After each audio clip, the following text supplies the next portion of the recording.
Iraq এবং আমেরিকার যুদ্ধের সময় তুর্কি ইরাক বর্ডারের নোম্যান্স ল্যান্ডে বেঁচে থাকার জন্য আশ্রয় নিয়েছিল কিছু নিরীহ ইরাকি মানুষ। এই মুভিটি, যার নাম টার্টল ক্যান ফ্লাই, সেই সব বাচ্চাদের জীবনে একটি যুদ্ধের প্রভাব এবং পরিণতি খুব সুন্দরভাবে ফুটিয়ে তুলেছে। মুভিটি দেখার শেষে আপনার চোখ দুটো একবারের জন্য বন্ধ করে ভাববেন ওই বাচ্চাদের জীবনটা আপনারও হতে পারত। আর সব থেকে বড় কথা হচ্ছে, এই মুভিটি শুধু একটি মুভি নয়, এই মুভিতে যে বাচ্চাগুলো অভিনয় করেছে তারা ছিল সত্যিকারের রিফিউজি। তাই এই মুভিটি কোনো গল্পের উপর নির্মিত নয়, এই বাচ্চাগুলোর জীবনেই ঘটে গিয়েছিল এই কঠিন বাস্তবতা। আশা করি এই মুভিটি আপনার হৃদয় থেকে যাবে আজীবন। তাই পুরো ভিডিওটি দেখার বিশেষ অনুরোধ রইল। তো কথা না বাড়িয়ে চলুন মুভির মূল গল্পে যাওয়া যাক। মুভির শুরুতে আমরা একটি বাচ্চা মেয়েকে দেখতে পাই। মেয়েটির নাম আগ্রিন। সে খুব ধীর পায়ে একটু উঁচু পাহাড়ের কিনারায় এসে দাঁড়িয়েছে। আমাদের বুঝতে বাকি থাকে না এটাই তার জীবনের শেষ মুহূর্ত ছিল এবং এই মুভিরও শেষ দৃশ্য। কিন্তু কেন, সেই প্রশ্নের উত্তর রয়েছে পুরো মুভি জুড়ে। ঘটনা চলে যায় ফ্ল্যাশব্যাকে। এটাই হচ্ছে সেই রিফিউজি ক্যাম্প যেখানে ইরাকি মানুষজন আশ্রয় নিয়েছিল। কয়েকটি বাচ্চা ছেলে সেখানে ডিশের লাইন ঠিক করার চেষ্টা করছিল। সবাই সাদ্দাম হোসেনের নিউজ শোনার জন্য অধীর আগ্রহে বসেছিল। এই বাচ্চাদের মধ্যে লিডার ছিল এই ছেলেটি, যার ভালো নাম ছিল ইব্রাহিম, কিন্তু সবাই তাকে স্যাটেলাইট বলেই ডাকতো কারণ সে ডিশের লাইনে কাজ করত।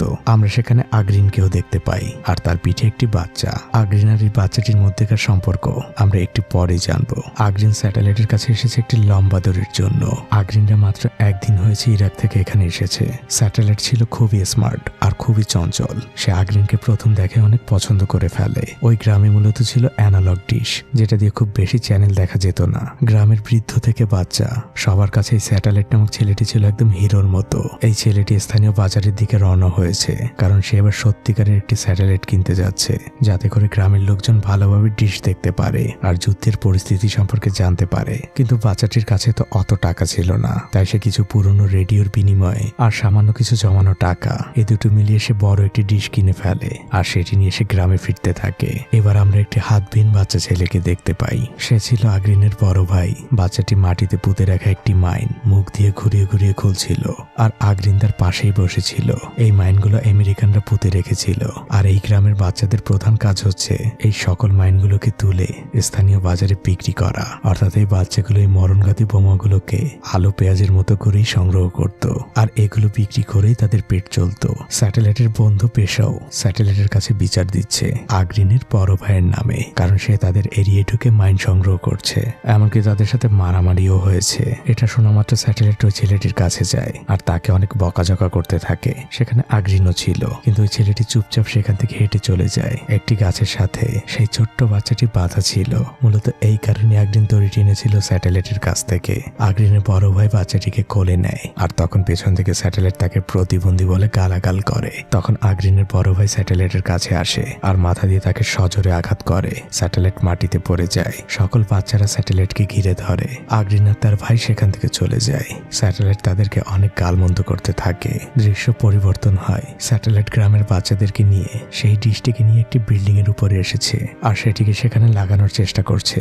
তখন আমরা অন্য একটি বাচ্চাকে দেখতে পাই। মূলত এই বাচ্চাটি হচ্ছে স্যাটেলাইটের সেক্রেটারি। সে পুরোটা দিন স্যাটেলাইটের সাথে সাথে থাকে। চারপাশে গ্রামের লোকজন ভিড় করেছে যুদ্ধের খবর শোনার জন্য। এটা দেখে স্যাটেলাইট তাদের উদ্দেশ্যে বলে, আমি যুদ্ধের সকল খবর মসজিদের মাইকে ঘোষণা করে দিব, আপনারা এখন এখান থেকে চলে যান। এটা শুনে গ্রামবাসী সেখান থেকে চলে যায়। গ্রাম প্রধানরা সবাই একসাথে বসেছিল যুদ্ধের খবর দেখার জন্য, কিন্তু তারা কেউই তেমন ইংলিশ বুঝতো না। কিন্তু স্যাটেলাইট খুব ভালো ইংলিশ বুঝতো, তাই স্যাটেলাইট তাদের বুঝিয়ে দিচ্ছিল যে নিউজে কি কি বলছে। রাতের বেলা আগ্রিন আর তার ভাই ঘুমিয়েছিল। আগ্রিনের বড় ভাইয়ের ঘুম ভেঙে যায় আর সে তাদের মাঝখানে ছোট বাচ্চাটিকে আর দেখতে পায় না। সে আগ্রিনকে ঘুম থেকে উঠে জিজ্ঞেস করে, আর তখন আমরা সেই ছোট বাচ্চাটিকে দেখতে পাই। সে বর্ডারের কাঁটাতার ধরে মা মা বলে কাঁদছে। বর্ডারের ওপাশে ইরাক, যেটা তার জন্মভূমি ছিল। কিন্তু আজ এই বাচ্চাটি আর তার জন্মভূমির মধ্যে এক কাঁটাতারের দেওয়াল দাঁড়িয়ে আছে। স্যাটেলাইট আর তার বন্ধু পেশা ওই পথ দিয়ে যাচ্ছিল। তারা বাচ্চাটিকে দেখতে পায়। তারা সাথে সাথে বাচ্চাটিকে সেখান থেকে সরিয়ে নিয়ে আসে। এরই মধ্যে আগ্রিন আর তার বড় ভাইও সেখানে চলে আসে। আগ্রিনের বড় ভাই বাচ্চাটিকে কোলে করে নিয়ে সেখান থেকে চলে যায়, আর স্যাটেলাইট অপলক দৃষ্টিতে আগ্রিনের দিকে তাকিয়ে থাকে, কারণ সে তো আগ্রিনকে অনেক পছন্দ করে। পরদিন আমরা দেখতে পাই গ্রামের সকল বাচ্চারা দৌড়ে একটি জায়গায় যাচ্ছে, কারণ গ্রামের ট্রাক ভর্তি করে যুদ্ধে ব্যবহৃত মিসাইলগুলোর অবশিষ্ট অংশ আনা হয়েছে, আর এগুলো সাজিয়ে রাখলে বাচ্চাগুলো পাবে 10 দিরহাম করে। আগ্রিন আর তার ভাইও সেখানে এসেছে। আগ্রিন এক কর্নারে চুপচাপ বসে থাকে আর সে মিশেলের এই অংশগুলো দেখছিল, কারণ এই মিশেলের আঘাতেই তার বাবা মা মারা গিয়েছে। অথচ কি ভাগ্য তাদের, সেই মিশেলগুলোকে এখন তাদের গুছিয়ে রাখা লাগছে। সেই ছোট্ট বাচ্চাটি হাঁটতে হাঁটতে ওই সারি সারি মিশেলের মধ্যে হারিয়ে গিয়েছে। সে মা মা বলে কাঁদছে। আগ্রিন বাচ্চাটির কান্নার আওয়াজ শুনতে পায়, কিন্তু সে চুপচাপই সেখানে বসে থাকে। আগ্রিন মূলত এই বাচ্চাটিকে সহ্যই করতে পারে না, কিন্তু কেন, আর এই বাচ্চাটির সাথেই বা আগ্রিনের সম্পর্ক কি, সেই সকল উত্তর ধীরে ধীরেই জানতে পারবেন। পরদিন সকাল হয়।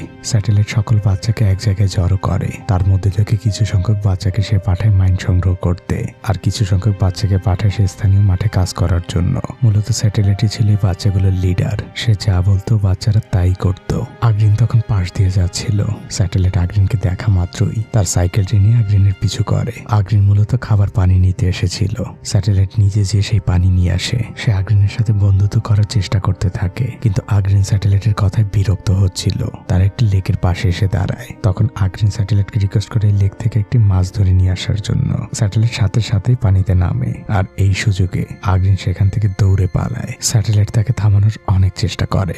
রাতের বেলায় আগ্রিন তার ভাইয়ের বাচ্চাটি শুয়েছিল, কিন্তু আজ বাচ্চাটি আগ্রিনের ভাইয়ের পাশে শুয়েছে, কারণ আগ্রিনের বড় ভাই জানে যে আগ্রিন এই বাচ্চাটিকে একদমই সহ্য করতে পারে না। আগ্রিন তার বড় ভাইকে জিজ্ঞেস করে, আমরা কবে এখান থেকে চলে যাব? আগ্রিনের বড় ভাই আগ্রিনকে উত্তর দেয়, তুমি প্রথমেই বাচ্চাটিকে আপন ভাবতে শুরু করো। আগ্রিন রেগে যেয়ে বলে, এই বাচ্চাটি আমাদের কেউ না। হঠাৎ করে আগ্রিনের দাঁতে ব্যথা ওঠে। তখন আগ্রিনের বড় ভাই আগ্রিনকে কিছু কেরোসিন এনে দেয় আর সেটিকে মুখে দিয়ে রাখতে বলে। আগ্রিন তাই করে, কিন্তু আগ্রিনের বড় ভাই যখন বাচ্চাটিকে তাদের দুজনের মাঝখানে রাখে, তখন আগ্রিনের রাগ উঠে যায়। রাত যখন অনেক গভীর হয়, তখন আগ্রিন সেই কেরোসিনের বোতল আর একটি হেরিকি নিয়ে সেই লেকের কাছে যায়। সে ধীরে ধীরে লেকের পানিতে নামে আর কেরোসিনের বোতল থেকে কেরোসিন চারপাশে ছড়িয়ে দেয়। আগ্রিন আসলে নিজের গায়ে আগুন দিতে যাচ্ছিল, আর তখনই সে কল্পনায় দূরে সেই ছোট বাচ্চাটিকে দেখতে পায়। বাচ্চাটি আগ্রিনকে ডাকছে, বলছে, আপু ফিরে এসো, আমি তোমার সাথেই ঘুমাবো। আগ্রিনও তো একটি বাচ্চা মানুষ, আর ওই ছোট্ট নিষ্পাপ বাচ্চাটির জন্য আগ্রিনের মনের গভীরেও কোথাও না কোথাও ভালোবাসা রয়েছে। আগ্রিন দৌড়ে তাদের তাঁবুতে ফিরে আসে আর বাচ্চাটিকে কোলের মধ্যে নিয়ে ঘুম পাড়ায়। পরদিন সকালবেলা হঠাৎ করে সেই ছোট্ট বাচ্চাটির নাক মুখ থেকে রক্ত বের হচ্ছে। আগ্রিনের বড় ভাই বাচ্চাটিকে কোলে করে নিয়ে ছুটে চলেছে ডাক্তারের উদ্দেশ্যে। আগ্রিনও তার পিছু পিছু হাঁটছে। সেই পথ দিয়ে স্যাটেলাইট আর তার বন্ধু যাচ্ছিল। আগ্রিনের ভাইকে দেখে স্যাটেলাইট তাকে সাহায্যের জন্য এগিয়ে যায়। এদিকে আগ্রিন একা হাঁটতে হাঁটতে সেই উঁচু পাহাড়ের কর্নারে এসে দাঁড়িয়েছে। আর আমরা তখন জানতে পারি আগ্রিনের মনের মধ্যে আসলে কি ঘটছে। আগ্রিনরা যে গ্রামে বসবাস করত, সেই গ্রামে স্থানীয় সৈনিকেরা লুটপাট শুরু করেছিল, আর তখন সেখানে থাকা কয়েকজন মিলে আগ্রিনকে তারা শারীরিক নির্যাতন করেছিল। আর যারাই এতটুকু বাচ্চা মেয়েটি সর্বনাশ করেছিল, তাদের মধ্যকার একজনের বাচ্চা ছিল ওই ছোট্ট বাচ্চাটি, যাকে আগ্রিন আর তার ভাই চুরি করে নিয়ে এসেছে। আর এই কারণে আগ্রিন ওই বাচ্চাটিকে একদমই সহ্য করতে পারে না, কারণ ওই বাচ্চাটির শরীরে যাদের রক্ত বইছে তারা আগ্রিনের জীবনটাকে নষ্ট করে দিয়েছে। অন্যদিকে আমরা আগ্রিনের ভাইকে দেখতে পাই। স্যাটেলাইটে সাইকেলে করে তারা যাচ্ছে ডাক্তারের কাছে। সেও চোখ বন্ধ করলে দেখতে পায় যুদ্ধের ভয়াবহ নির্মমতা। দৃশ্য পরিবর্তন হয়। আমরা দেখতে পাই স্যাটেলাইট খুব দ্রুত বেগে সাইকেল চালিয়ে গ্রামের দিকে আসছে। স্যাটেলাইট খুবই আতঙ্কিত। সে গ্রামের মসজিদের মাইকে ঘোষণা করে, যুদ্ধ আমাদের খুব কাছাকাছি চলে এসেছে।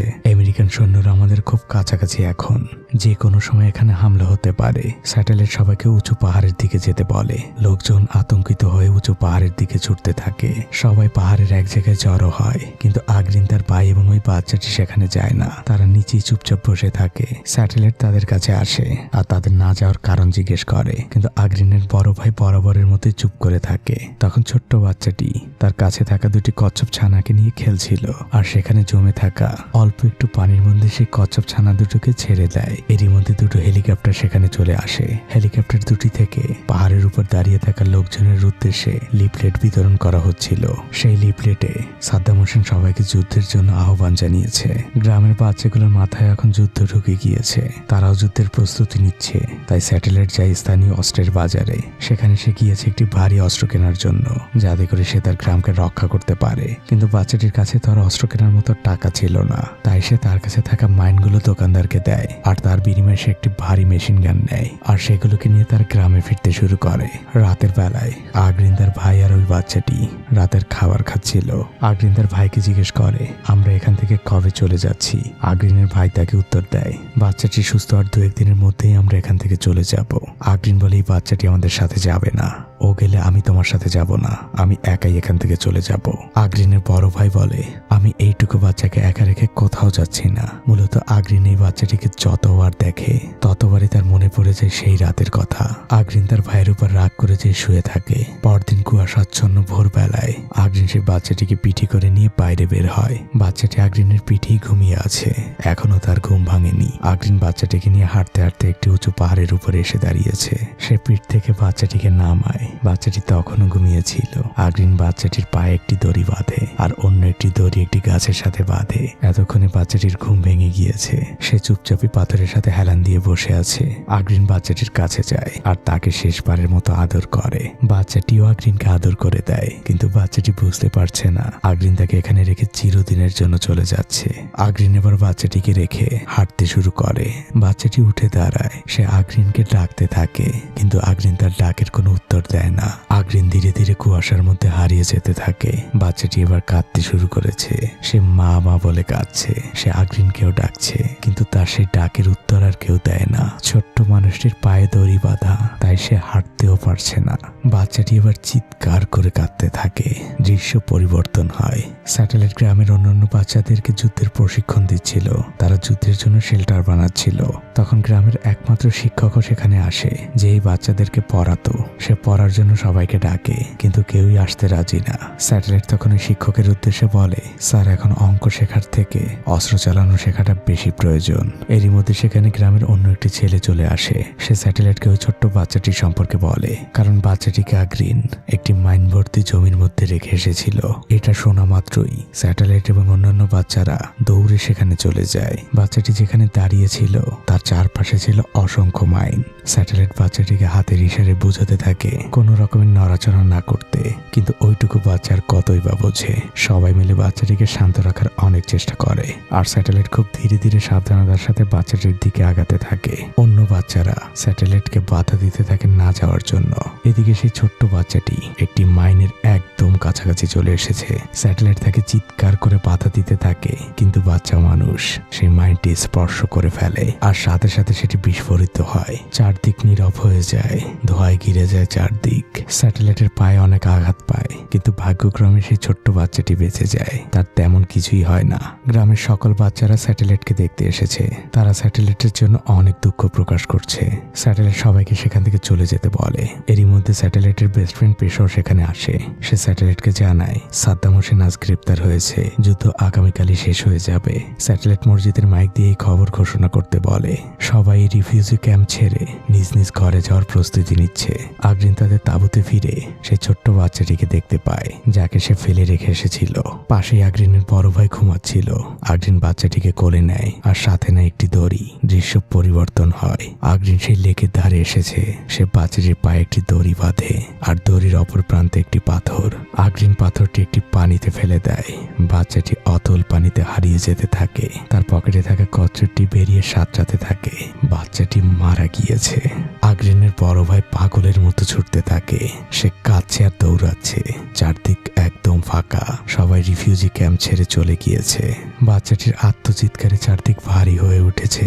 সে দৌড়াতে দৌড়াতে সেই লেকের পাশে এসে দাঁড়িয়েছে। স্যাটেলাইটও সেখানে বসা ছিল। আগ্রিনের বড় ভাই পানিতে ঝাঁপ দেয়। সে শেষবারের মতো বাচ্চাটিকে দেখে। বাচ্চাটি পানির নিচেই ছিল, আর তার পায়ে বাঁধা ছিল সেই দড়িটি। মুভির এই অংশটা আসলেই দেখার মতো নয়।